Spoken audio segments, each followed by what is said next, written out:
I love great conversations. Hi, my name is Angel Jones. Thank you for joining me on 12-minute convos where I help you create a brand of your own unique, real self.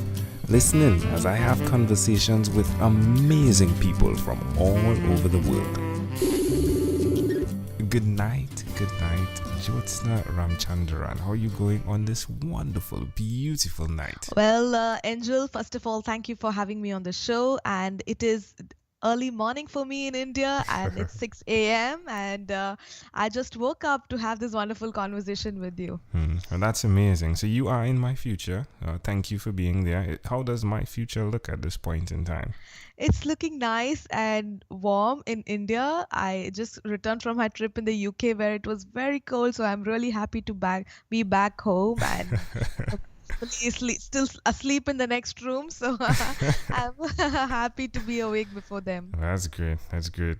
Well, Jyotsna, please tell us which of your talents is responsible for us connecting at this time. Oh, well, you know what? I think we connected on LinkedIn, right? So I think I have this book publishing company called Happy Self Publishing, and I run this global business from my home. So maybe you found my profile to be interesting on LinkedIn and you connected. I think that's what is responsible for us to meet today. Yeah, most definitely. The Happy Self Publishing came up through the podcast that you run as well, right? Yeah, that's right. Yeah. Yeah, tell us So I about your have a podcast. show. Oh, sure. Yeah. I have this show called Happy Self Publishing Show. I started it almost a year ago, and we are going to touch 50 episodes soon.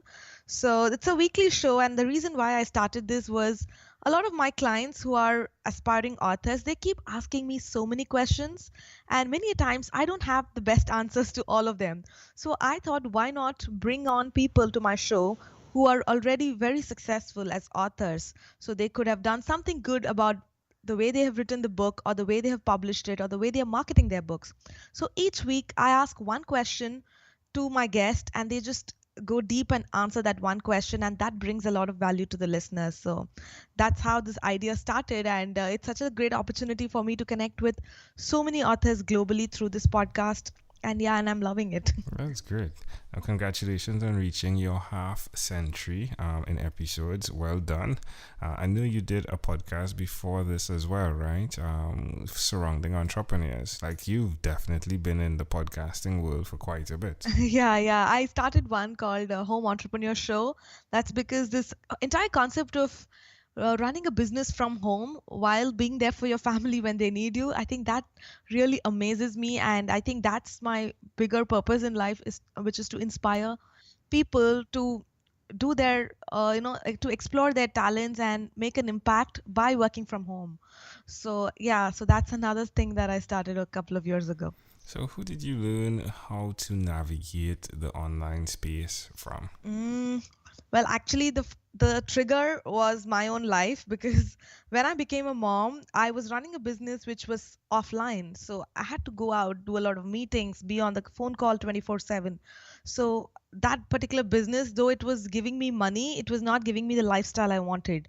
So when I became a mom, I decided that I needed to do something which is online so that I can have the freedom and flexibility to work from home. So that was the initial trigger. But later I started following quite a lot of people online.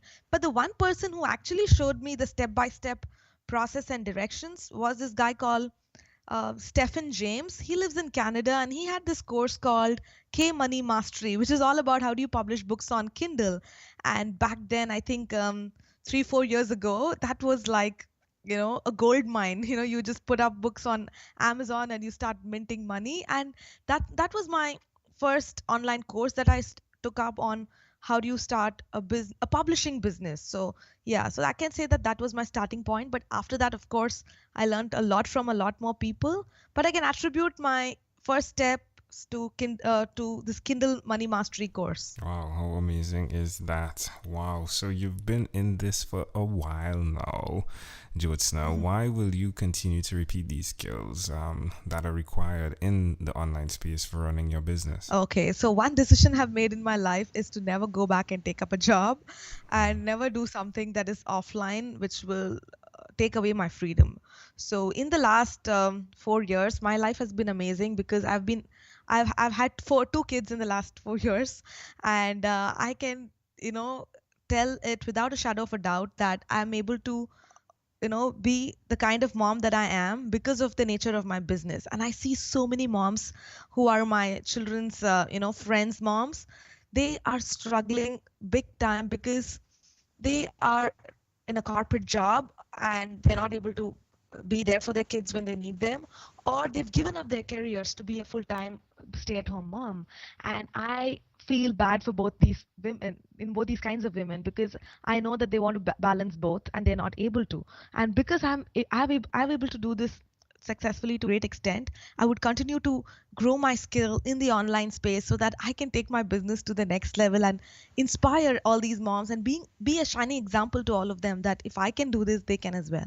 So that's the motivating factor for me to keep growing my skill in the online space. Love it. Just now tell us one other thing that you've done consistently over the last 3 years. Over the last 3 years, one thing I've done consistently is to just focus on this one business of my book publishing. Because when I started as an entrepreneur, I would just start every business that came my way. So at one point, I was running 4 businesses, and I was more miserable than my employee days because I was going crazy running 4 businesses. So in the last 3 years, I've come up to this decision that I'm not going to start another business until and unless this business is totally automated and it can run without me. So I think one thing I've been consistent is to not start anything new. And also, on a daily basis, I make sure that I make some small improvement in my work and in the way I run my business every single day. So you can, if you see my website today and if you see it a month later, it'll be different because I keep making these small little tweaks because I'm never happy with the final product. I don't know if it's a good thing or not, but that has definitely helped me to improve my services in the last 3 years. How does that make you feel, knowing that you're focusing on one business and that you're able to make those tweaks and you're constantly growing? How does that make you feel? It makes me feel focused to a great extent, and because of that it has reduced my stress. I think that's so important because what we all do, the things we do because we can be happy and have some peace of mind, but many a times because of technology and because it's online, there is distraction is very high. And I'm not saying that I've mastered or that skill of being focused, but because I'm at least committed to just be focused on one business, I feel more at peace, and I think that's a great feeling.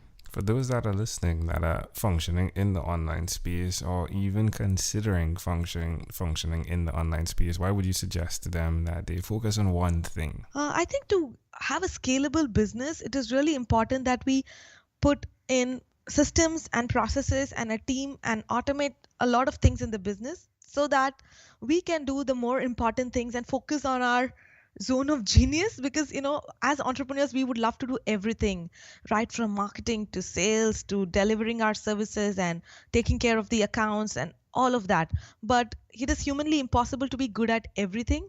So that's why I would suggest my fellow entrepreneurs to just focus on things that they are great at and they love doing so that they can delegate and outsource the rest of the things. And that's, I think, the best way to grow the business and take it to the next level and create a bigger impact, basically. Amazing audience, you're hearing it live here from Jyotsna Ramachandran. She is amazing, and she is the podcast host of Happy Self-Publishing Show. You could definitely connect with that. Is there a website you'd like to point us to as well, Jyotsna? Yes, of course. My website is happyselfpublishing.com.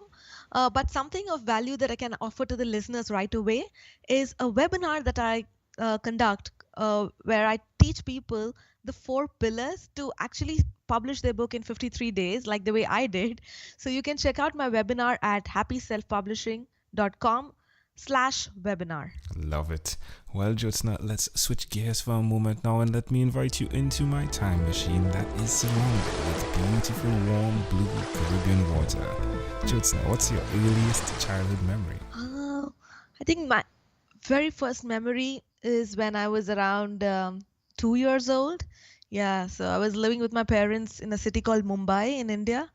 So yeah, I think that has been my earliest memory. So what was going on in that memory?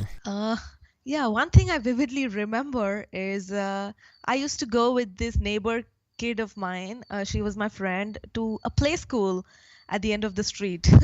So one day when I was returning from the play school, it was my friend's dad who picked us up, and and he bought us this nice lollipop candy.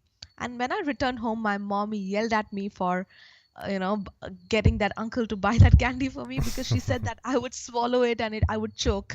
So she really scared me that I should not have any more of those lollipops because it's not good for me. And I think that was the first time my mom ever scolded me. So I Wow. remember that memory very vividly. Wow, that is intriguing. So, if you had to connect that memory to who you are now, is there a connection? Yes, I'm a mom now, and I do something similar with my child. So I think it's because of love and not because we want to scold them or reprimand them. But now I'm able to connect with why my mom was strict with me at certain things when I was a kid. Yeah, so I think as we grow up, we want our kids to be safe, and yeah, I think I'm able to now relate to that incident Wow, because now I have my own kids. that's amazing. Wow. Well, can I offer an interpretation to the thought picture you created in my mind? Sure. I love the idea of what is required for focus. So you were going to school, and the focus was getting you an education, right? Not Mm. getting you to lollipops. And I love the connection of what it is Yeah. you're doing in your business, where the focus Mhm. is that your business is based upon getting your family or giving your family the value that is required.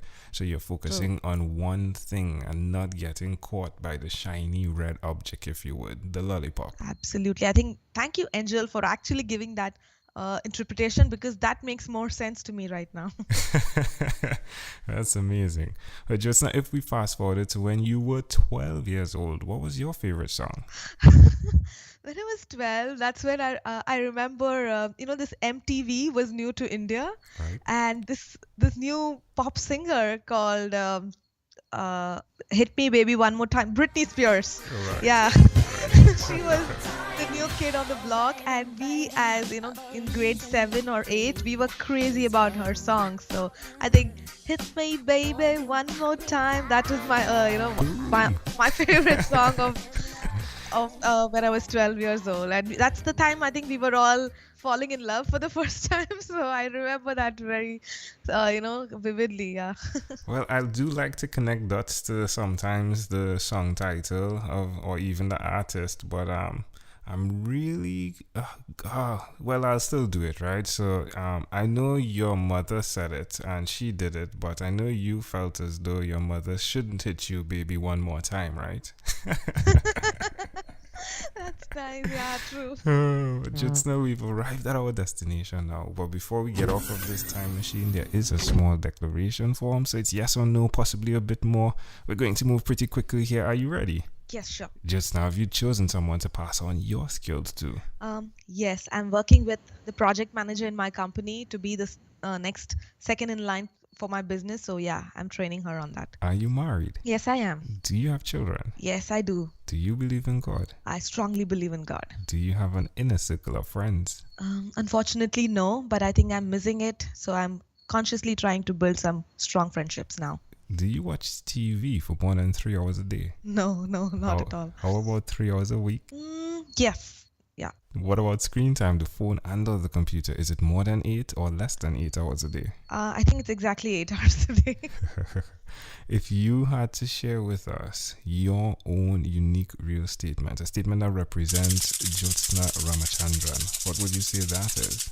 One thing I repeat to my own self is the best version of me is yet to be discovered. Wow, love it, Jyotsna. This was a great pleasure. Before you leave, is there anything else you'd like to share with our amazing audience? One thing that I've realized of late, and I would like to share with your audience, is all of us have these amazing skills, but we have this imposter syndrome, which tells us that we're not good enough, and we keep procrastinating, saying that one day when I become an expert, I will write that book, or one day when I really become good at this, I will launch this product. So my message to all you listeners here is this concept of becoming an expert is a myth. So that's there's nothing called an expert, because however good you are, there will be people who are better than you. So don't wait for that wonderful day to arrive. Just put out your product or service or whatever you want to share with the world right now, and there are people who are waiting to be served by you. So just go ahead. Love it. Jyotsna Ramachandran, my apologies. Jyotsna Ramachandran, thank you, my friend, for being on what is inspired by 12-minute Convos with Angel Jones. It's a pleasure talking to you, Angel. Thank you for being on 12-minute Convos with Angel Jones. Stay tuned for more from our advertisers. Diabetes is a mountain pandemic. It's a disease that's not acute but chronic. Similar to this rhyming method, I have simplified the definition, the signs and symptoms, and the complications of diabetes for both adults and children in my books, Poems for Patients, A Focus on Diabetes, and The ABCs of Diabetes for Children. These books are available on Amazon.com, and for more information, you can visit my website, poemsbyaj.com. That's poemsbyaj.com.